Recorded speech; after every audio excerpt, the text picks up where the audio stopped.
Hi everyone, it's Stephanie back with another video.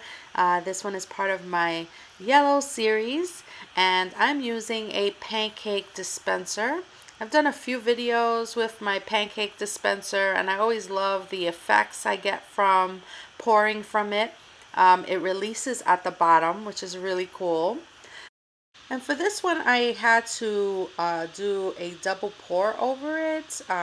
The original pour I didn't really love, so I added some more paint to my pancake dispenser and released, and I love what ended up coming out. I kind of like that technique, just to do it because there's something about the double pour that creates this interesting contrast and also composition.